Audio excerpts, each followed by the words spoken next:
يرفع الله الذين آمنوا منكم والذين أوتوا العلم درجات.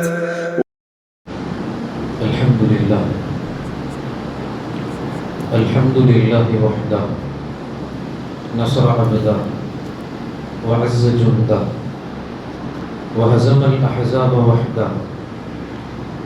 أشهد أن لا إله إلا الله وحده لا شريك له وأشهد أن محمدا عبده ورسوله. أشهد أن لا إله إلا الله وحده لا شريك له وأشهد أن محمدا عبده ورسوله. وقال الله تعالى في القرآن الكريم والفرقان الحميد بعد أعوذ بالله من الشيطان الرجيم بسم الله الرحمن الرحيم. اهدنا الصراط المستقيم صراط الذين أنعمت عليهم غير المغضوب عليهم ولا الضالين آمين. صدق الله العظيم.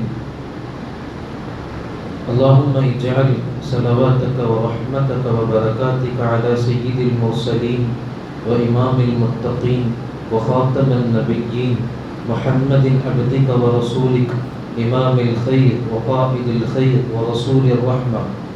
اللهم ابعثه مقاما محمودا ويربطه به الأولون والآخرون.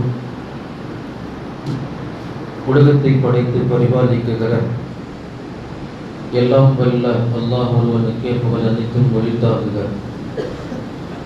ஒப்பற்ற நாயகம் முக்காலம் போற்றும் முஹம்மது ரசூலுல்லாஹ் ஸல்லல்லாஹு அலைஹி வஸல்லம் என்னவர்கள் மீதும் அவர்களுடைய வாழ்க்கையை அப்படியே பின்பற்றிய சத்திய சஹாபாக்கள், தாபிஈன்கள், தபஅ தாபிஈன்கள், ஷுஹதாக்கள், நல்லோர்கள், குறிப்பாக இங்கு வந்திருக்கிற இன்னும் வரவிருக்கிற நம் அனைவர்களின் மீதும் அல்லாஹுவின் அன்பும் அருளும் என்றும் நின்று நிலவட்டுமாக. ஆமீன். ஆரம்பமாக மனமார்ந்த சலாத்தினை கொண்டு துவங்குகிறேன். அஸ்ஸலாமு அலைக்கும் வரஹ்மத்துல்லாஹி வபரகாத்துஹு. அன்புக்கினிய இஸ்லாமிய சொந்தங்களே, அல்லாஹ்வினுடைய பெரும் கருணையினால் நாம் வீற்றிருக்கிற மே 1 உழைப்பாளர் தினம் என்று உலகம் கொண்டாடுகிறது. இதற்கான பின்னணி நாம் எல்லோரும் அறிந்ததே. சுமார் 1880களில் முதலாளித்துவம் தலைவிரித்தாடிய போது உழைப்பாளர்களுக்கான சரியான ஊதியமும் உரிமைகளும் பெறப்படாத போது 80களின் கடைசியில் தொடங்கிய ஒரு புரட்சியின் வெளிப்பாடாய் உரிமைகளை புரட்சியின் இறுதியில் பெற்ற உழைப்பாளர்கள் இந்த நாளை கொண்டாடுகிறார்கள். இது உழைப்பாளர் தினம் என்று. அன்பானவர்களே, இங்கு நாம் கவனிக்க வேண்டிய மிக முக்கியமான விஷயம் என்னவெனில், உழைப்பாளர்களுக்கான உரிமை 1880 பெறப்படவில்லை. மனித சமூகத்திற்கான எல்லா வளங்களையும் உரிமைகளையும் பேசிய ஒரே ஒன்று இஸ்லாம் மார்க்கம் மட்டும்தான். 1500 வருடங்களுக்கு முன்னால் ஒரு முதலாளிக்கான கொள்கைகள் என்ன, ஒரு உழைப்பாளர்களுக்கான திட்டங்கள் என்ன, அவர்களின் உரிமைகள் என்ன, எல்லாவற்றையும் நிதர்சனமாக உலகத்தில் நிலைநாட்டியது இஸ்லாம். அன்புக்கினியவர்களே, இங்கு மிகவும் ஆழமான முறையில் பதிவு வைக்க வேண்டும். இன்றைய காலத்திலே உழைப்பாளர்களுக்கான உரிமை பெற்று தந்த நாள் இது என்று நாம் கொண்டாடுகிறோம். இது யூதர்களுடைய மறுக்க முடியாத ஒரு பின்னணியில் மறைந்திருக்கிறது. இதை உலகத்திற்கு முதலில் உணர்த்தியது இஸ்லாம். உழைப்பாளர்களுக்கான உரிமை, எல்லா தரப்பட்ட நபர்களுக்கான உரிமையையும் இஸ்லாம் பேசியது. பெருமானார் வாழ்வியலாக வாழ்ந்து காட்டினார்கள்.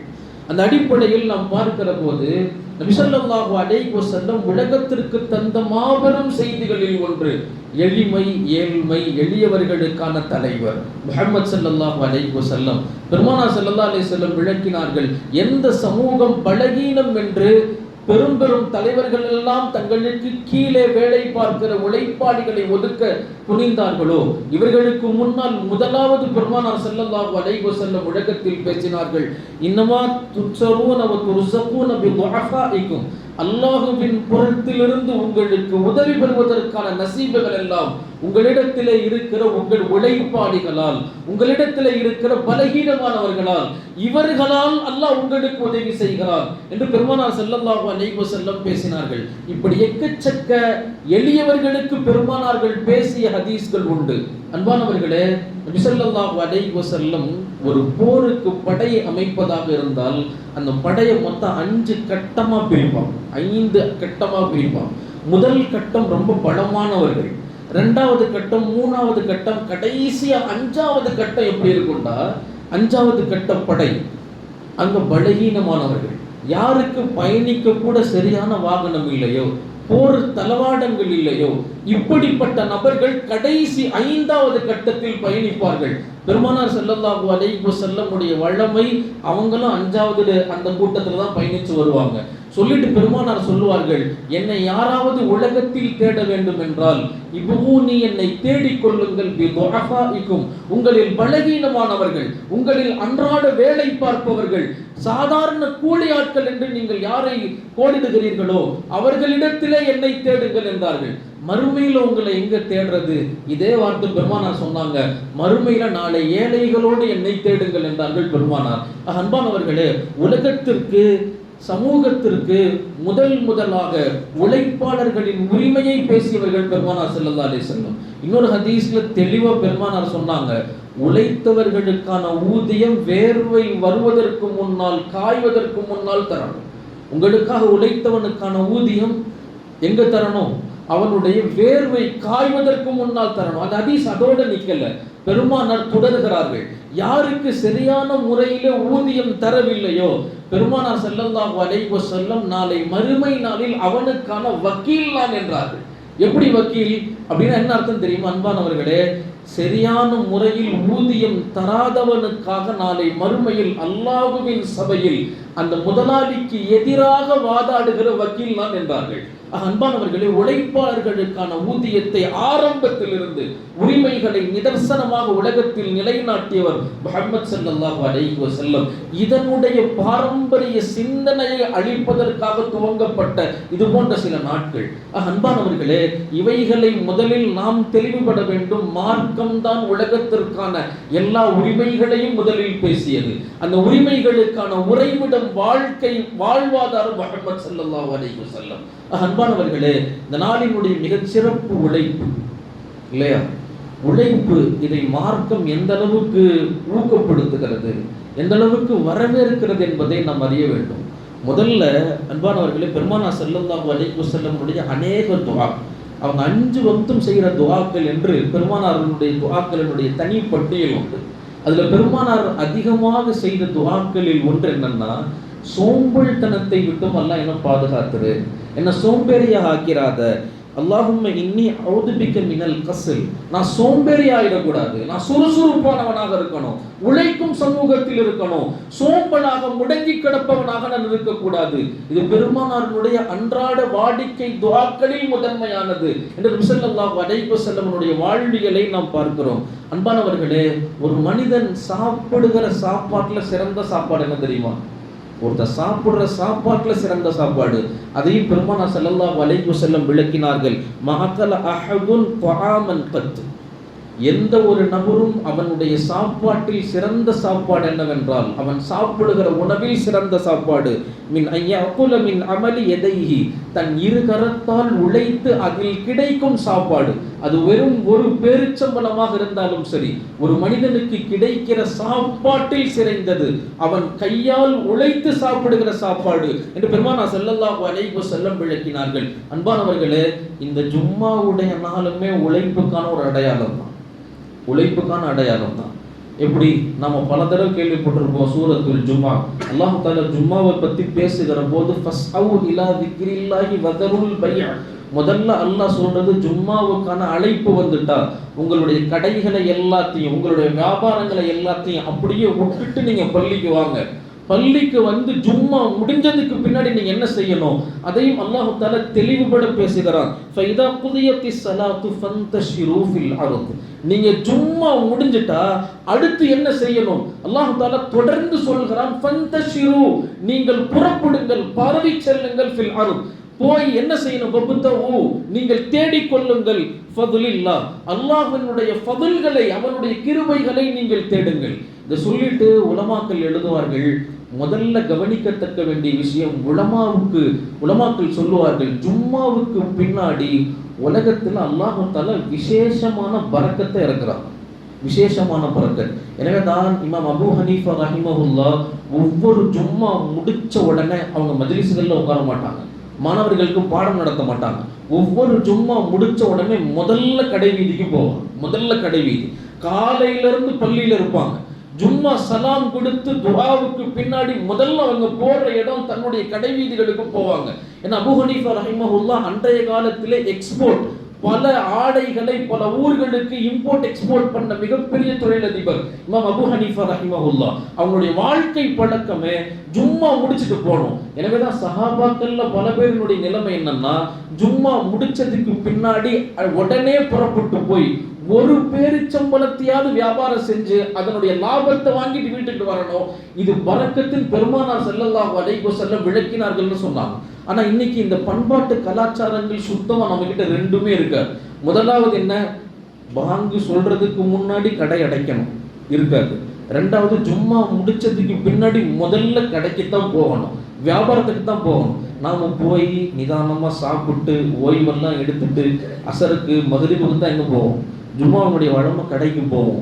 அன்பானவர்களே, நபி ஸல்லல்லாஹு அலைஹி வஸல்லம் விளக்குகிறார்கள், ஒரு உம்மத்திற்கான விசேஷ பரக்கத், பொருளாதார பரக்கத் அது இறங்குகிற நேரம் ஜும்மாவுக்கு பின்னால். இதை அல்லாஹ் தஆலா சொல்றான், வபுதவு, நீங்கள் தேடி செல்லுங்கள். எப்படியாவது உட்கார்ந்து அந்த நேரத்துல ₹1 சம்பாதிங்க. அந்த ₹1 உங்களுடைய வாழ்க்கையின் மிகப்பெரிய பரக்கத்தான செல்வமாக இருக்கும் என்று பெருமானார் ஸல்லல்லாஹு அலைஹி வஸல்லம் இந்த வார்த்தைக்கு கீழ் கோடிடுவார்கள். எனவே அன்பானவர்களே, இந்த உழைப்பையும் உழைப்பாளர்களையும் எல்லா நேரங்களிலும் பெருமானார் ஸல்லல்லாஹு அலைஹி வஸல்லம் முக்கியத்துவப்படுத்தி காண்பித்திருக்கிறார்கள். குர்ஆனுடைய வரலாறும் அதுதான். அன்பானவர்களே, இதில் இன்னும் கவனிக்க வேண்டிய விஷயம் என்னன்னா, குடும்பத்தினுடைய தலைவர்கள் இவங்க தான் உழைப்பதற்கான அஸ்திவாரம். எப்படி அல்லாஹ் குர்ஆன்ல சில விஷயங்களை ரொம்ப அழகுபட பேசியிருப்பான். இந்த தஃப்சீர்கள் படிக்கிற போது அதை பார்க்கிற ரசிக்கிற ரசனைகளை அல்லாஹ் தஆலா சிலருக்கு தௌஃபீக் செய்வான். நீங்க பாருங்க, ஹஜ்ரத் மரியம் அலைஹிஸ்ஸலாம் எப்படிப்பட்ட ஒரு ஆபித், அல்லாஹ்வினுடைய அற்புதங்கள் வழங்கப்பட்டவர்கள் ஹஜ்ரத் மரியம். எப்படி நிறைய அற்புதங்கள் குர்ஆனே சொல்லுது. உலகத்தில் தந்தை இல்லாம முதல்ல அல்லாஹ்வினுடைய குழந்தையை பிரசவத்திற்கான 10 மாத காலங்கள் இல்லாம பெற்ற ஒரே பிள்ளை ஹஜ்ரத் ஈசா அலைஹிஸ்ஸலாம். அவர்களுடைய தாய் ஹஜ்ரத் மரியம். ஆண் துணையும் அல்ல, 10 மாசம் வெயிட்டிங் பீரியடும் அல்ல, உலகத்தினுடைய எல்லா சபபுகளையும் ஆசார்களையும் உடைச்சிட்டு பிறந்த ஒரே குழந்தை, உலகத்தினுடைய முழு ஃபார்முலாவை அப்படியே தலைகீழ போட்டு பிறந்த குழந்தை ஹஜ்ரத் ஈசா அலைஹிஸ்ஸலாமுக்கான தாய் மரியம் அலைஹிஸ்ஸலாம். பல அற்புதங்களுக்கான சொந்தக்காரர். குழந்தை பிறகுது, அல்லாஹ் தஆலா அந்த குர்ஆன்ல வர்ணிக்கிறான், குழந்தை பிறந்த உடனே அந்த பிரசவ வலி எப்படி இருக்கும், பிரசவ வலி அல்லாஹ் தஆலா மரியம் அலைஹிஸ்ஸலாம் கிட்ட சொல்றான், வஹுஸி இலைகி பிஜித்இன் நஹ்ல், மரியமே உங்க பக்கத்துல பாருங்க பேரிச்சம்பழம் மரம் இருக்கா, அந்த மரத்தை பிடிச்சி உழுக்குனீங்கன்னா வதுசாக்கித் அலைக ருதபன் ஜனியா, மேல இருந்து உங்களுக்கு கீழே சில பேரிச்சம்பழங்கள் விழும், அந்த பேரிச்சம்பழத்தை நீங்க சாப்பிடுங்க. நீங்க அல்லாஹ் நினைச்சிருந்தா மரத்தை வளைச்சு பேரிச்ச மரத்தை வாய் வரைக்கும் கொண்டிருக்க முடியும். ஏன்னா நான் முன்னாடி சொன்னது பல அற்புதங்களுக்கு சொந்தக்கார ஹஜ்ரத் மரியம் அலைஹிஸ்ஸலாமுக்கு முன்னாடி இருந்த அற்புதம் என்ன, அல்லாஹ் தஆலா வானலோகத்திலிருந்து உலகத்தில் யாருக்கும் தராத பல வகைகள் பழங்களை அல்லாஹ் தந்தான். ஏன்னா உங்களுக்கு தெரியும், ஜக்கரியா அலைஹிஸ்ஸலாம் மரியம் அலைஹிஸ்ஸலாம் பார்க்க கதவை திறப்பாங்க, வித்தியாசமான பல பழங்கள், அந்த சீசன்ல கிடைக்காத, அந்த ஊர்லயே பார்க்காத பல பழங்கள் கிடைக்கும். எப்படி என் ரப்பு கொடுத்ததுன்னு சொன்னாங்க. இது குழந்தை பிறக்கிறதுக்கு முன்னாடி. இதே அல்லாஹ் நினைச்சிருந்தா மரியம் அலைஹிஸ்ஸலாம் பிரசவ வழியில் குழந்தை பிறந்த உடனே கொண்டு வந்து பழத்தை கொடுத்திருக்கணும். அல்லாஹ் கொடுக்கல. என்ன காரணம் தெரியுமா? அல்லாஹ் தஆலா இங்க 2 காரணத்தை இந்த சமூகத்துக்கு உணர்த்துறானா. முதல் காரணம் என்னன்னா, மிகப்பெரிய வழியாக இருந்தாலும் அல்லாஹ் தஆலா அவங்களுக்கு அற்புதங்கள் தருவான். அந்த அற்புதங்கள் நிரந்தரம் அல்ல. அந்த அற்புதங்கள் நிரந்தரம் அல்ல. ஒரு காலத்துல அல்லாஹ் கொடுத்தான், பின்னாடி தரல. ஏன்னா உழைக்கணும். ஒரு நபியினுடைய பண்பு என்னன்னா உலகத்துல உழைக்கணும். ஒரு நபி இருந்தாரு, அல்லாஹ் தஆலா எல்லா நபிக்கும் வானத்திலிருந்து உணவு இறக்கல, உழைக்க சொன்னான். இரண்டாவது இதனுடைய காரணங்கள் எழுதுகிறார்கள். குறிப்பாக ஹஜ்ரத் மரியம் அலைஹிஸ்ஸலாம் அல்லாஹ் தஆலா குழந்தை பிறந்ததுக்கு முன்னாடி இப்படி செய்ய சொன்னதற்கான காரணம் என்னன்னா, குழந்தை பிறக்கிறதுக்கு முன்னாடியை விட பின்னாடி உங்களுடைய உழைப்பு இன்னும் அதிகமாகணும் என்பதை அல்லாஹ் தஆலா குர்ஆன்ல இந்த ஆயத்தின் மூலமாக உணர்த்துகிறார். எனவே அன்பானவர்களே, இந்த ரெண்டு செய்தி குர்ஆனின் வாயிலாக அல்லாஹ் தஆலா நமக்கு உணர்த்துகிற செய்தி. முதல் செய்தி, அற்புதம் எல்லா நேரத்திலையும் கிடைக்காது. மீறி அற்புதவான்களாக இருந்தாலும் நீங்கள் உழைக்கணும். இது உலகத்தினுடைய நியதி. இரண்டாவது, ஒரு நபரனுடைய, ஒரு குடும்ப தலைவனுடைய உழைப்பு இன்னும் அதிகமாகணும். அவன் குழந்தைகளை ஈன்றதற்கு பின்னால், மனைவி என்ற ஒரு உறவை கைப்பிடித்ததற்கு பின்னால் அவருடைய உழைப்பு இன்னும் அதிகமாகணும் என்பது குர்ஆன் சொல்கிற வரி. எனவேதான் பெருமானார் ஸல்லல்லாஹு அலைஹி வஸல்லம் ஒரு உழைப்பாளரின் அந்தஸ்தை நம்ம யோசித்து பார்க்க முடியாத நிலைமையில கொண்டு போய் நிறுத்தி வச்சிருப்பாங்க. யோசித்து பார்க்க முடியாத அந்தஸ்து பெருமானார் கொடுத்திருப்பாங்க. எப்படி பெருமானார் ஸல்லல்லாஹு அலைஹி வஸல்லம் விளக்குவார்கள், ஒரு உழைப்பாளரின் அந்தஸ்து என்ன மார்க்கத்துல. சஹாபாக்கள் எல்லாரும் ஒரு போருக்காக போய் போர் முடிஞ்சு மதீனாவுக்கு திரும்பி வர்றாங்க. மதீனாவுக்கு கிட்ட வந்துட்டாங்க. பெருமானாருடைய வழக்கம் இரவு நேரத்துல மதீனாவுக்கு வரமாட்டாங்க. பெருமானார் கூடாரம் முடிச்சு தங்கி இருக்கிறாங்க. இப்போ மதீனாவுக்கு பக்கத்துல இருக்கிற ஒரு சின்ன கிராமம், சீரிய கோத்திரம் வாழுகிற ஒரு கிராமம். அந்த கிராமத்துல இருந்து இரவு நேரத்துல ஒரு நபர் ஆடுகளை எல்லாம் மேய்ச்சிட்டு வர்றாரு. நல்ல வாலிபர், நல்ல பயங்கரமான உடல் வாழ் வச்சிருக்கிறார். அவருடைய சுறுசுறுப்பு, அவர் ஆடு மேய்க்கிற விதம், அவருடைய உடல் வலிமை, இது எல்லாத்தையும் இருட்டு நேரத்தில் சஹாபாக்கள் பார்க்குறாங்க. பார்த்துட்டு உடனே நபி பெருமானார் ஸல்லல்லாஹு அலைஹி வஸல்லம் சபையில் இருக்கக்கூடிய சஹாபாக்கள்ல சில பேர் பேசிக்கிட்டாங்க, எவ்வளவு அற்புதமான உடல் வாகு பாருங்க, எவ்வளவு அற்புதமான நபர் பாருங்க, அல்லாஹ் எவ்வளவு பலம் கொடுத்திருக்கிற அந்த வாலிபருக்கு பாருங்க. வலவுகான ஹாதா ஃபீ சபீலில்லாஹ், இவர் மட்டும் அல்லாஹ்வினுடைய பாதையில வந்து போரிட்டு இருந்தாருன்னா அல்லாஹ் அவருக்கு எவ்வளவு பெரிய சன்மானம் கொடுத்திருந்திருப்பான் அப்படின்னு சொல்றான். இதை பெருமானார் ஸல்லல்லாஹு அலைஹி வஸல்லம் கேட்டுட்டு சஹாபாக்கள் பேசிட்டு இருந்தவங்க எல்லாத்தையும் முற்படுத்தி பெருமானார் ஸல்லல்லாஹு அலைஹி வஸல்லம் அடுத்து சொன்னாங்க, தம்பி, அல்லாஹ்வினுடைய பாதையில போய் போர்க்களத்தில் போர் செய்வது மட்டும்தான் சிறப்பா? அவர் என்ன செய்யறாரு தெரியுமா? அவர் என்ன செஞ்சார் தெரியுமா? பெருமானார் விளக்குகிறார்கள், இன்கான ஹரஜ யஸ்ஆ அலா வலதிஹி சிகாரன், அவங்க வீட்டில் அவருக்கென்று சின்ன சின்ன பிள்ளைகள் உண்டு. அந்த பிள்ளைகளின் பசியை தீர்ப்பதற்காக வேண்டி அவர் வெளியிலே வியாபாரத்துக்காக செல்கிறார். எனவே அவரும் ஹுவ ஃபீ சபீலில்லாஹ், அவரும் அல்லாஹ்வின் பாதையில் போரிட்டவர் தான், அதற்கு நிகரானவர் தான். இரண்டாவது பெருமானார் சொல்றாங்க, அவர் வெளியே வந்திருக்கிறார். யஸ்ஆ, எதற்காக வெளியே வந்திருக்கிறார்? லிவாலிதைஹி, அவருக்கென்று வயது முதிர்ந்த சில பெற்றோர்கள் உண்டு, அவர்களை பராமரிப்பதற்கு சில சம்பாத்தியங்கள் தேவை, அதை சம்பாதிக்க வெளியே வந்திருக்கிறார். ஹுவ ஃபீ சபீலில்லாஹ், எனவே அவர் அந்த சபீலில்லாஹ் அல்லாஹ்வினுடைய பாதையில் போரிடுபவருக்கு சமமானவர். மூணாவது, அவர் வீட்டில் முடங்கி யாரிடத்திலும் யாசகம் கேட்காமல் தன் தன்மானம் துளையக்கூடாது என்று தனக்காக சம்பாதிக்க வெளியே வந்திருக்கிறார். ஹுவ ஃபீ சபீலில்லாஹ், எனவே அவர் அல்லாஹ்வினுடைய பாதையில் போரிடுகிறார்.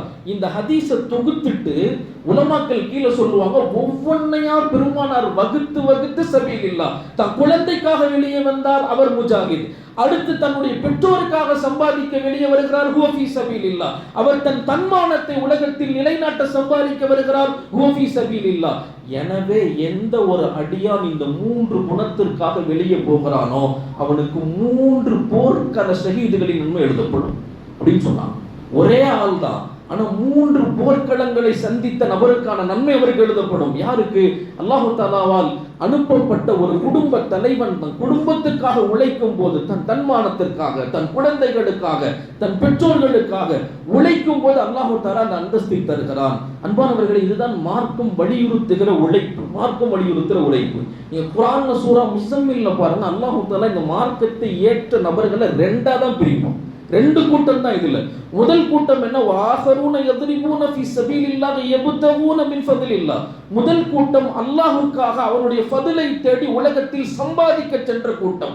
இன்னொரு கூட்டம் வாஹரூன யுகாத்திலூன ஃபீ சபீலில்லாஹ், இரண்டாவது கூட்டம் அல்லாஹ்வுக்காக வாளேந்தி போர் செய்கிற கூட்டம். இது ரெண்டும் எனக்கான கூட்டம் அல்லாஹ் தஆலா சூரா முஸம்மில்ல பேசுவான். அப்போ உலகத்தில் ரெண்டு கூட்டம், இந்த ரெண்டு கூட்டத்திற்கு ஒரே நன்மை தான்.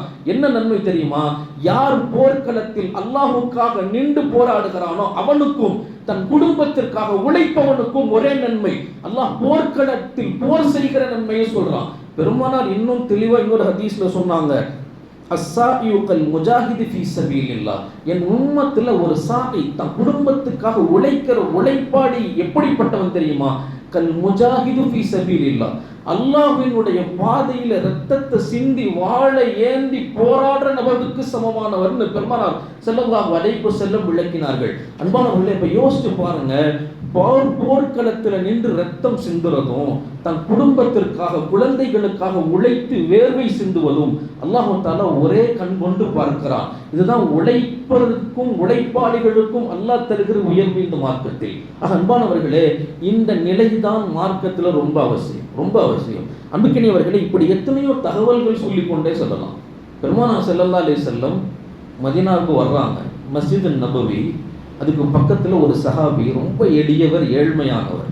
அவர் என்ன செஞ்சாரு? ஒரு பாத்திரத்தில் சுண்ணாம்பு கரைச்சிக்கிட்டு இருக்காரு. சுண்ணாம்பு கரைக்கிறார். வீடுகளில் ஏதேனும் உடைப்புகள் ஏற்பட்டால் அதை வந்து பூசுவாங்க. ஆரம்ப காலத்தில் சிமெண்ட் இல்லை, சுண்ணாம்பு. அந்த சுண்ணாம்பு கரைச்சிக்கிட்டு இருக்காரு. கடுமையான வெயில் காலம். பெருமானார் ஸல்லல்லாஹு அலைஹி வஸல்லம் பள்ளிவாசல்லேருந்து வெளியே வந்தாங்க. அந்த தோழர் அப்படியே கொஞ்ச நேரம் நின்று பார்த்தாங்க. அவரை கூப்பிட்டாங்க. அவர் பெருமானார் கூப்பிட்டதுனால கரைச்சிக்கிட்டு இருந்தவர் வேகமாக கையை கூட கழுவாமல் வந்துட்டார். அந்த ஹதீஸ்ல இப்படியே வரும், பெருமானார் அவர் கையை கொடுக்க சொன்னார். அவர் தயங்கினார். அந்த சூழல்லாம் கையிலெல்லாம் சுண்ணாம்பா இருக்கு. பெருமானார் அதை கொடுத்தாங்க. அதை கையில் பிடிச்சி பெருமானார் ஸல்லல்லாஹு அலைஹி வஸல்லம் உகப்பிலு ஹாதல் யதை, அந்த ரெண்டு கைகளையும் முத்தம் விட்டுட்டு பெருமானார் ஸல்லல்லாஹு அலைஹி வஸல்லம் சொன்னாங்க, இந்த கைகள் அல்லாஹ்வுக்கு பிடித்தமான கைகள் அப்படின்னு சொல்லிட்டு பெருமானார் நாம பல தடவை கேட்ட பிரபல்யமான ஹதீஸ், அல் காசிபு ஹபீபுல்லாஹ், அல்லாஹ்வினுடைய நேசர் உழைப்பாளி அப்படின்றாங்க. அல்லாஹ்வினுடைய நேசர் உழைப்பாளி அப்படின்னு அந்த ரெண்டு கையும் முத்தமிட்டு இந்த உலகத்துக்கு முன்னாடி காமிச்சாங்க. இதுதான் இந்த மார்க்கத்தினுடைய நிலை. அன்பானவர்களே, இந்த மார்க்கம் வந்து யூதர்களை போன்று வெறும் உலகம் உலகம் என்று வட்டி தொழில பரப்ப சொல்லல, உலகம் சார்ந்த விஷயங்களே கவனிக்க சொல்லல, நசாராக்களை போன்று துறவரம் என்று உலகத்தை முழுசாவும் வெறுக்க சொல்லல, நடுநிலையை சொல்லித் தருகிறது, நடுநிலையை சொல்லித் தருது. எனவேதான் ஒரு சஹாபி ரெண்டு பேர் நின்றாங்க. பெருமானார் ஸல்லல்லாஹு அலைஹி வஸல்லம் ஒரு வழக்கு வந்துச்சு. அண்ணன் காலையிலெல்லாம் உழைக்கிறாரு, தம்பி இரவெல்லாம் இபாதத்திலே இருக்கிறார், வீட்டில் விட்டு வெளியே வர்றதே இல்லை, யார் சிறந்தவர்னு பெருமானார்ட்ட கேட்டாங்க. பெருமானார்ட்ட கேட்டாங்க, யார் சிறந்தவர்? பெருமாஜால இந்த ஹதீஸ் வரும், யார் சிறந்தவர் வந்து கேட்டாங்க. அண்ணன் என்ன செய்யறாரு? அவர் உழைக்கிறார், குடும்பத்திற்காக உழைக்கிறார். தம்பி என்ன செய்யறாரு? காலை முழுக்க இபாதத் செய்கிறார், இரவெல்லாம் இபாதத் செய்கிறார், நோன்பு வைக்கிறாரு, தொழுகிறாரு, இப்படியே இருக்காரு, ஆனா உழைக்கிறதுக்கு வெளியே வரல. பெருமானார் ஸல்லல்லாஹு அலைஹி வஸல்லம் சொன்னாங்க, இந்த இரண்டாவது நபரை விட முதலாவது நபர் உழைக்க சென்றாரே அவர் சிறந்தவர்தான், அவர் சிறந்தவர்தான். அன்பானவர்களே, இந்த நிலைமைதான், இந்த நிலைதான் இஸ்லாத்தினுடைய அசல் நிலை, நடுநிலை குறித்தான சிந்தனை, நடுநிலை குறித்தான சிந்தனை. அதில் உமர் ரலியல்லாஹு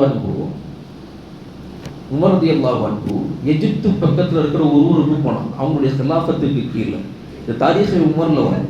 போய் உமர் ரலியல்லாஹு அன்ஹுவுடைய வழமை என்னன்னா, முதல்ல போன உடனே அவங்களுடைய வழமை 3. முதல்ல அந்த நாட்டினுடைய கவர்னர் அவரை விசாரிச்சு அவருடைய வீடு எப்படி இருக்குன்னு பார்ப்பாங்க. ரெண்டாவது, அந்த நாட்டு மக்கள் எப்படி இருக்கிறாங்கன்னு பார்க்கறதுக்கு கடை வீதிக்கு வருவாங்க. மூணாவது, பள்ளிவாசலுக்கு வருவாங்க. இதுதான் உமர் ரலியல்லாஹு அன்ஹுவுடைய நிலைமை, அவங்களுடைய வரலாறு. உள்ள போனாங்க. முதல்ல போய் கவர்னர் வீட்டை எல்லாம் பார்த்துட்டு மார்க்கெட்டுக்கு போறாங்க. இது அதிர்ச்சிகரமான வரலாறு, நீங்க எடுத்து பாருங்க. இப்படி உமர் பேசியிருக்கிறாரான்னு நீங்க யாராலையும் நம்ப முடியாது. போய் உமர் ரலியல்லாஹு அன்ஹு பார்க்குறாங்க. மார்க்கெட் எல்லாம் முடிச்சுட்டு பள்ளிவாசலுக்கு வர்றாங்க. மஸ்ஜிதுக்கு வந்து எல்லா சஹாபாக்கள் அமீரை எல்லாத்தையும் உட்கார வச்சுட்டு கேட்டாங்க, நீங்கள் பொருளாதாரத்தில் இவ்வளவு பின்னடைவில் இருக்க என்ன காரணம்னு கேட்டாங்க. அவருக்கு புரியல. அவங்க லிஸ்ட் போட்டு ஒன்று ஒன்றா படிக்கிறாங்க. உங்களுடைய மார்க்கெட்டுக்கு நான் போனேன், வியாபார தடங்களுக்கு போனேன், இஸ்லாமியர்களை விட அங்கு யூதர்கள் பொருளாதாரத்தால் வளமிக்கவர்களாக இருக்கிறார்கள், கிறிஸ்துவர்கள் அங்கு உண்டு வளமிக்கவர்களாக இருக்கிறார்கள், பக்கத்து நாட்டில இருந்து மஜூசிகள் நெருப்பு வணங்கிகள் வந்து இருக்கிறாங்க, அவங்க உங்களை விட வளமிக்கவர்களாக இருக்கிறாங்க. இவங்க எல்லாத்தையும் கவனிக்கும் போது நீங்கள் பொருளாதார வளம் குன்றியவர்களாக இருக்கிறீர்கள், என்ன காரணம்னு கேட்டாங்க. என்ன காரணம் கேட்டுட்டு ஹஜ்ரத் உமர் ரலியல்லாஹு அன்ஹு சொன்னார்கள், எங்கள் பெருமானார் எங்களுக்கு எளிமையை கற்றுத்தந்தார்கள், ஏழ்மையை கற்றுத்தரல. ஏழ்மையை கற்றுத்தரல. வீட்டுக்குள்ளேயே உட்கார்ந்துக்கோங்க, இபாதத் செஞ்சுக்கிட்டே இருங்க, இங்க போய்கிட்டே இருங்க, இபாதத்துன்னே போங்க, ஆனா வியாபாரத்தின் பக்கம் வந்துடாதீங்க. இல்ல, பெருமானார் சொல்கிறார்கள், எங்களில் இந்த உம்மத்தில் சிறந்தவர்கள் யாராக, முஸ்லிம்கள் தான் சிறந்த தனவந்தர்களாக இருக்கணும். அதனுடைய பாரம்பரியம் தான் அன்பானவர்களே பல வக்ஃப் சொத்துக்கள், இன்றளவிற்கும் பல வக்ஃப் சொத்துக்கள்.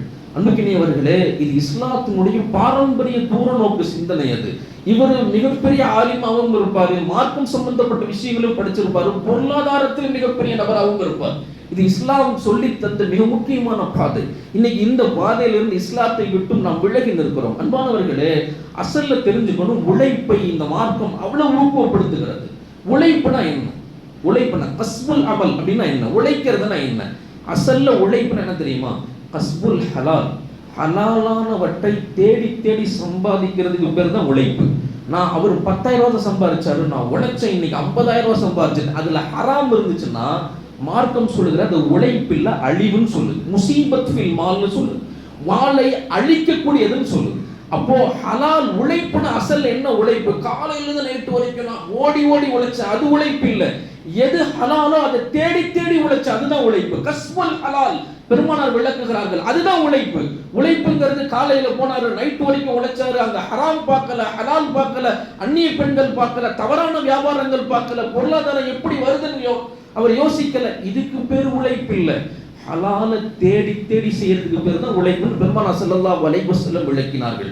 எனவேதான் பாருங்க, மார்க்கத்துல எவ்வளவு பெரிய அந்தஸ்து உழைப்புக்குன்னா அல்லாஹ் குர்ஆன்ல சொல்றான், யா அய்யுஹல்லதீன ஆமனு, ஈமான் கொண்டவர்களே, குலு மின் தய்யிபாத், நல்லவைகளில் இருந்து சாப்பிடுங்க, நல்லவைகளில் இருந்து சாப்பிடுங்க. எப்படிப்பட்டவை?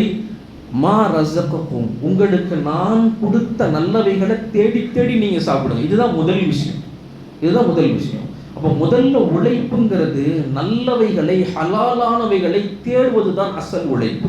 அன்புக்கினியவர்களே, இந்த ஹலாலான உணவுகளை தேடுறது தான் மார்க்கம் உழைப்புங்கிறதுக்கான அங்கீகாரமாகவே வச்சிருக்கு.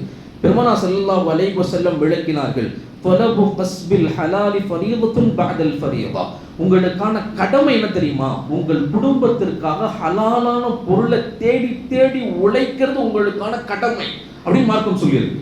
ரெண்டாவது, பெருமானார் ஸல்லல்லாஹு அலைஹி வஸல்லம் சொன்னாங்க, மார்க்கத்துல இபாதத்துல என்ன நினைச்சீங்க? வெறும் தொழுகிறது, நோன்பு வைக்கிறது, ஸகாத் கொடுக்கிறது, இதுதான் இபாதத்து நினைச்சீங்களா? இது இபாதத்தினுடைய வெறும் ஒரு பங்கு தான். இது இபாதத்தினுடைய ஒரு பங்கு தான். அசல் இபாதத் என்ன தெரியுமா?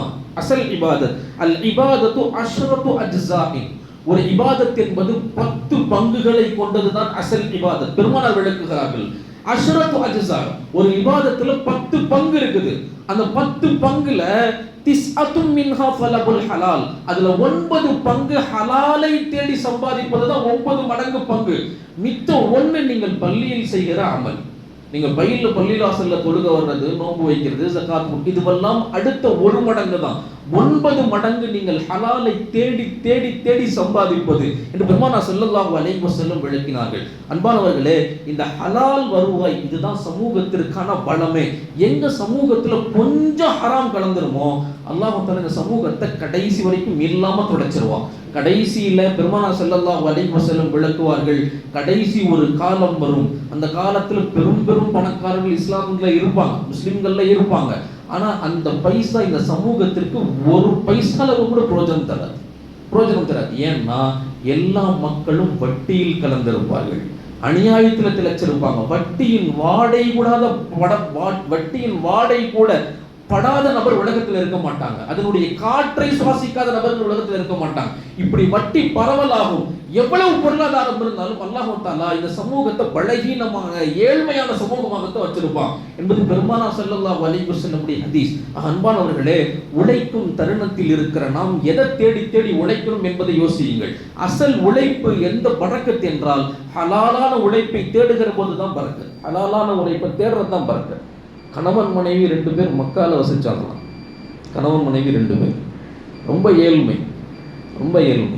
அவங்களுடைய வேலை என்னன்னா, ஹஜ்ஜுக்கு வர்ற ஹாஜிகள் அவங்க கீழே சாப்பிட்டு போடுற அந்த குப்பையெல்லாம் இருக்குல்ல, அதையெல்லாம் சேகரித்து அசலில் நம்ம ஊரில் வந்து குப்பை எடுக்கிற வேலை, அவ்வளோதான் அவங்களுடைய வேலை. இதுதான் அவங்க கணவன் செய்கிறார். கடுமையான பசி, ரொம்ப தேவை. மனைவிகிட்ட வந்து பேசிகிட்டு இருக்கும்போது அவன் மனைவி சொல்கிறாங்க, வீட்டில் எதுவுமே இல்லை, என்னங்க செய்யலாம்? இப்போ கணவன் சொன்னாரா, நான் காபத்துல்லாவுக்கு போகிறேன், போய் தவாஃபு செய்கிறேன், செஞ்சு முடிச்சுட்டு அல்லாட்ட கேட்குறேன், அல்லா தவாஃபின் பறக்கத்தினால் ஏதாவது சாப்பிட கொடுத்துருவான், நான் புறப்பட்டு போகிறேன். நம்ம அல்லாட்ட கேட்போம், யார்ட்டையும் கேட்க வேண்டாம். அவர் போனார், தவாஃப் செஞ்சார், 3வது சுற்று முடிக்கிறாரு. கீழே அவருடைய காலில் ஒரு குவியல், ஒரு கட்டப்பட்ட ஒரு சின்ன குவியல் காலில் படுது. அவர் எடுத்தார், அதை எடுத்து திறந்து பார்த்தாரு, அதில் ஃபுல்லாக தங்க காசு என்றாரு. 100 திரகம் அதில் இருந்துச்சு, 100 தங்க காசுகள் இருந்துச்சு. ரொம்ப சந்தோஷமாகி தவாஃபை 3லே விட்டுட்டு திருப்பி வந்துட்டார், வீட்டுக்கு வந்துட்டார். வீட்டுக்கு வந்து மனைவி கிட்ட சொன்னார், இந்த பாருமா நான் போனேன், அல்லாஹ் கொடுத்துட்டான் பாரு, நான் எதை தேடி போனேனோ தவாஃபில் அல்லாஹ் தஆலா இதை கொடுத்துட்டான், இந்த பாரு எவ்வளோ, என்ன இது எப்படி கிடச்சிச்சு, தவாஃப் செஞ்சேன், கீழே பொருள் கிடந்துச்சு, நான் எடுத்துக்கிட்டேன். அப்போ அந்த மனைவி சொன்னாங்க, என்ன உங்களுக்கு மார்க்கத்தின் சட்டம் தெரியாதா? மக்காவில் கீழே கிடக்கிற பொருளை எடுக்கக்கூடாது. ஹாஜிகள் தெளிவாக தெரிஞ்சுக்கணும். நீங்கள் நடந்து போகும்போது, ஹஜ்ஜுக்கு போகும்போது கீழே ஏதாவது பொருள் கிடந்துச்சுன்னா அதை எடுத்து நீங்கள் உபயோகப்படுத்தக்கூடாது. ரொம்ப தண்ணி தாகமாக இருக்குது, கீழே பாட்டில் கிடக்கு, எடுத்து தண்ணி குடிச்சிடக்கூடாது. அதை முதல்ல கேட்கணும். இது மக்காவு மண்ணு குறித்தான தனி சட்டம் இது என்று உலமாக்கள் எழுதுவார்கள். எல்லா இடத்துலையும் அதுதான், ஆனால் அந்த இடத்துல இன்னும் கவனம் ஜாஸ்தி. எனவே அந்த அம்மா சொல்லிச்சு, இது சட்டம், இதை நம்ம யூஸ் பண்ணக்கூடாது, யாருதுன்னு தேடி பிடிச்சி கொடுத்துட்டு வந்துருங்க. அவர் யோசிச்சு பார்த்தாரு, அவன் மனைவி சொல்கிறதும் சரிதான், இது எங்கிருந்து வந்ததுன்னு தெரியல, இதை கொண்டுட்டு போய் யாருதுன்னு கேட்டுருவோம். உள்ளுக்குள்ளே நுழையிறாரு, மீண்டும் ஹரம்குள்ளே நுழையிறாரு. நுழைஞ்சா ஹரமில் ஏலான் செய்யப்பட்டுக்கிட்டு இருக்கு. இந்த மாதிரி ஒரு தனவந்தர் எஜிப்திலேருந்து வந்திருக்கிறாரு, அவருடைய பண மூட்டை ஒன்று காண போயிடுச்சு, அதை யாராவது பார்த்தீங்கன்னா கொண்டு வந்து இங்கே கொடுத்துருங்க. இவர் நேராக அந்த ஏலானை பார்த்துட்டு அந்த பண மூட்டையை கொண்டுட்டு போய் கையில் ஒப்படைச்சிட்டாரு. அவர் எண்ணி பார்க்குறாரு, 100 திரகம். அவர் கேட்டார், நீங்கள் யார்? நான் இந்த மாதிரி இங்கே வேலை செய்கிறேன், உங்களுக்குன்னு தேவை இருக்கும்ல, ஏன் எடுக்கல? இல்லை, எனக்குன்னு தேவை இருக்குத்தான், ஆனால் இதை துளைத்த உங்களுக்கும் இதனால் தேவை இருக்குமே, எனவே கொண்டு வந்து கொடுத்துட்டேன், எனக்கு இது வேண்டாம், நீங்கள் வச்சுக்கோங்க. அவர் என்ன பண்ணார், பக்கத்துல இருந்து தன்னுடைய அடியால கூப்பிட்டு இன்னும் ஒரு பெரிய மூட்டையை கொண்டுட்டு வந்து 900 திரகம் எக்ஸ்ட்ரா சேர்த்து 1000 கையில் கொடுத்துட்டார். அந்த 100 வாங்கினாருல்ல, வாங்கி 900 போட்டு 1000 கையில் கொடுத்துட்டார். கொடுத்துட்டு சொன்னார், நான் ஊர்லேருந்து வரும்போது எங்கள் எஜிப்தினுடைய மிகப்பெரிய தலைமை மஸ்ஜித் உண்டு, அந்த மஸ்ஜிதுக்கென்ற தலைமை இமாம் உண்டு, அவர் பெரும் பெரும் ஹதீஸ் பாடங்கள் நடத்துபவர். நாங்கள் ஹஜ்ஜுக்கு போகிறோம்னு தெரிஞ்சுக்கிட்டு அவர் ஹலாலான வருமானம் சம்பாதிப்பவர். அவர் 1000 கொண்ட ஒரு பணம் முடிப்பையே என் கையில் கொடுத்தார். கொடுத்து ஹஜ்ஜில் நீதமான ஒரு ஆளுக்கு எனக்காக சதக்கா செஞ்சிருங்க, அவர் தேவை உடையவர் என்று அல்லாஹ் என் மனசில் போட்டிருக்கிறான், கொண்டு போய் கொடுத்துரு. அவர் பேர் என்ன யாருன்னு எனக்கு தெரியாது, கொடுத்துருங்க. நான் கேட்டேன், அதில் நீங்கள் இவ்வளோ பெரிய மூட்டையை கொடுக்குறீங்க, அங்கே ஆயிரக்கணக்கான நபர்கள் வருவாங்க, இதை கொண்டு போய் நான் தேவை உள்ள நீதமான நபர் யாருன்னு உங்களுக்கு தெரிஞ்சவர்கிட்ட கொண்டு போய் எப்படி நான் கொடுக்க முடியும், எனக்கு எப்படி தெரியும்? அப்போ அவர் சொன்னார், இதுலேருந்து ஒரு 100 எடுத்து கட்டி தவாஃபில் போட்டுருங்க, அதற்கு அசல் நீதமானவர் யாரோ அல்லாஹ் அவரை கொண்டு வந்து அங்கே சேர்ப்பான், அவர் அந்த பொருளை மீண்டும் கொண்டு வந்து உங்ககிட்டே சேர்ப்பார். அந்த பொருள் யார் உங்களால் கொண்டு வந்து உங்கள் கையில் ஒப்படைக்கப்படுகிறதோ அவருக்கு இந்த 1000 கொடுத்துருங்க. இப்படி சொன்னார். அந்த 1000 இதுன்னு கையில் கொடுத்து அனுப்பிச்சிட்டார். அன்பானவர்களே, நம்ம தேடி போகிற செல்வம் நல்லா ஞாபகம் வச்சுக்கோங்க, ஹலாலை தேடுகிற போது வருமானம் பொருளாதாரம் குறைவாக தெரிஞ்சாலும் அல்லாஹ் தஆலா அதில் பல மடங்கு பரக்கத்தை தருவோம்.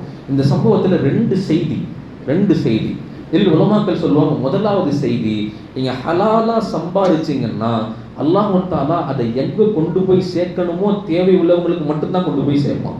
நீங்கள் ஹராமாக சம்பாதிச்சிங்கன்னா உங்களுடைய பல பேர்களுடைய ஜக்காத்து கொண்டு போய் கொடுப்பீங்க, ஆனால் அல்லாஹ் தஆலா எங்கே கொண்டு போய் சேர்த்தா அந்த ஜக்காத்து கபூல் ஆகாதோ அல்லாஹ் பாதுகாக்கணும், அங்கே கொண்டு போய் சேர்த்துருவான். அன்பானவர்களே, நம்முடைய அமல்களின் அஸ்திவாரமே அசல் ஹலாலான உழைப்பு தான். இதை தான் மார்க்கம் நமக்கு சொல்லித்தருது. ஆனால் நாம் கவனிக்க வேண்டும், இந்த குர்ஆனுடைய ஆயத்தில் அல்லாஹ் தஆலா நான் தொடர்ந்து பேசிட்டு வந்தது அதுதான்.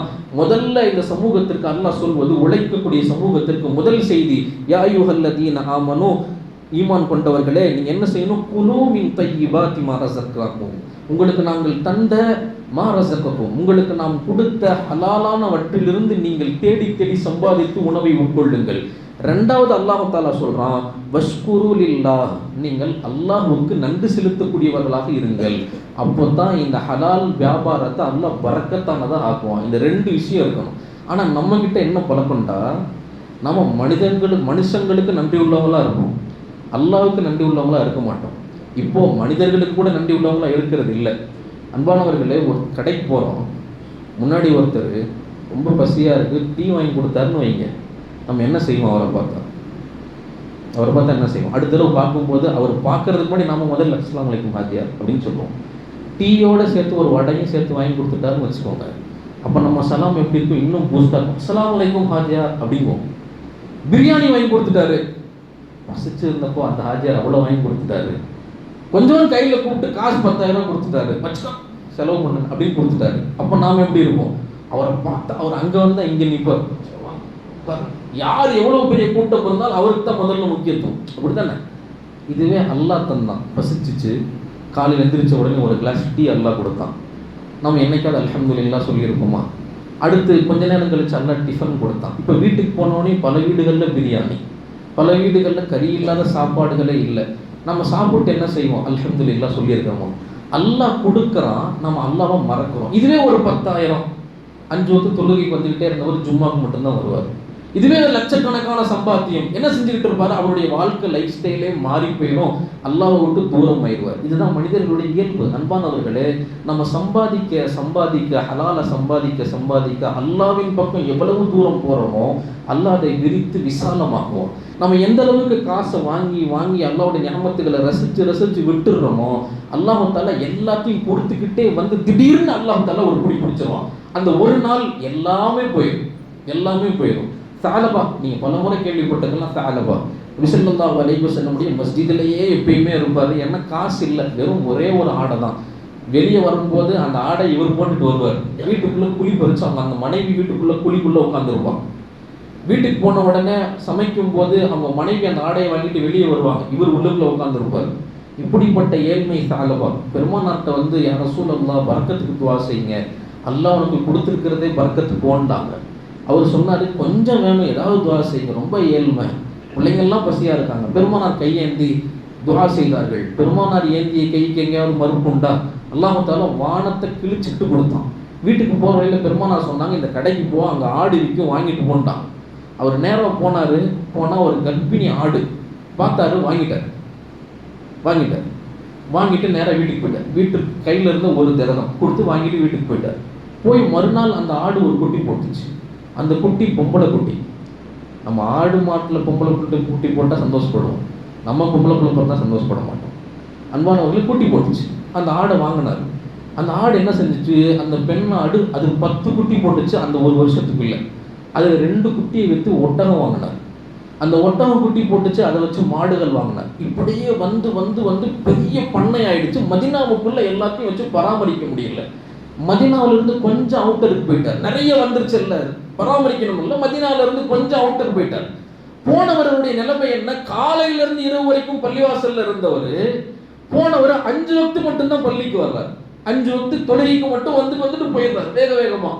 இன்னும் கொஞ்ச நாள் போது வாதி நிரம்பும் அளவுக்கு, கணவாய் நிரம்புகிற அளவுக்கு நிறைய வளங்கள் அல்லாஹ் கொடுத்துட்டா, பரக்கத் நிற்கவே இல்லை. மதினாவிலிருந்து இன்னும் தூரம் போயிட்டார் வெளியே, பண்ணைகள் அமைக்கணும்.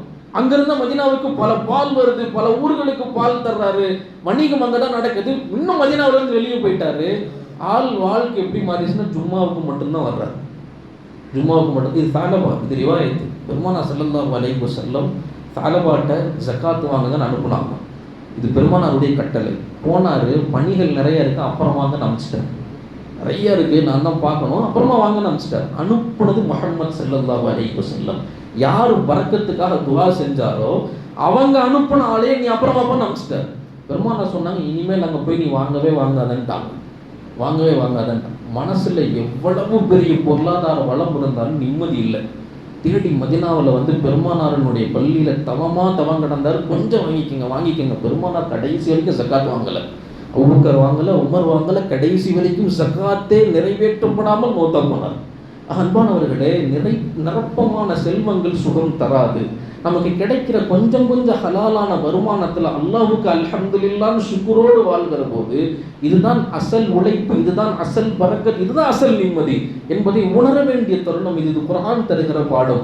அல்லாஹ் உணர்ந்து அமல் செய்கிற தௌஃபீக்னை நமக்கு தருவானாக. அன்பானவர்களே, உழைப்போம். இது சமூகத்தினுடைய முதுகெலும்பே உழைப்பு தான். பெருமானார் ஸல்லல்லாஹு அலைஹி வஸல்லம் சமூகத்திற்கு எப்படிப்பட்ட பொருளாதார வளம் வேண்டும் என்று அல்லாஹ்விடத்தில் பிரார்த்தித்தார்களோ அப்படிப்பட்ட பொருளாதார வளத்தை நம் அனைவர்களுக்கும் அல்லாஹ் நசீபாக்குவானாக. ஆமீன். வஆகிரு தஅவானா அல்ஹம்துலில்லாஹி ரப்பில் ஆலமீன். அஸ்ஸலாமு அலைக்கும் வரஹ்மத்துல்லாஹி வபரகாத்துஹு.